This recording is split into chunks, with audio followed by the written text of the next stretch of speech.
Sir हे घ्या bill. Okay. आणि मला तुझी सर्व्हिस आवडली बरं का. Thank you sir. मला तुझी सर्व्हिस आवडली म्हणून मी तुला टिप देणार आहे.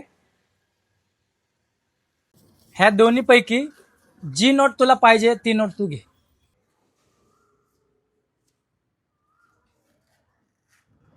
यार तू खरंच बघितलं, मी तुला म्हणलं होतं ना किती येड आहे बघ.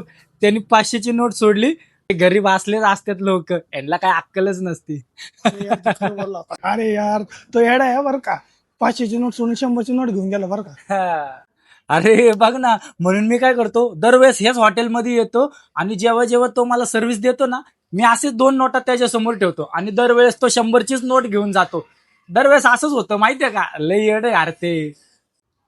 चल आता निघूया आणि नेक्स्ट टाइम आपण आलो ना अशीच त्याची मजा घेऊ, अजून आपल्या मित्रांना घेऊन. हा चल.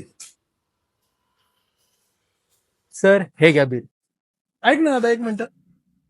मागाशी जे कस्टमर आले होते तेव्हा त्यांनी 100ची आणि 500ची नोट ठेवली होती आणि तू 100ची नोट उचल. तू काय येडा आहे का रे.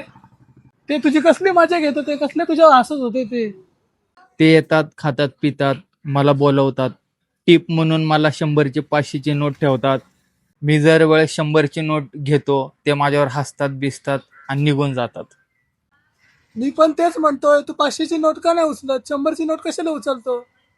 जर वेळेस मी 100 रुपये उचलतो त्यांना मी येडा वाटतो, पण गेले 6-7 महिने झाले 100 रुपये घेऊन मी आतापर्यंत 5,000 ते 6,000 रुपये कमवले.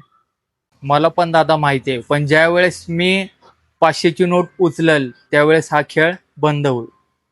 आता तुम्ही सांगा, खरं येडं कोण, मी का ती लोक? मानलं पाहिजे भाऊ, तुला खरा हुशार तर तूच आहेस.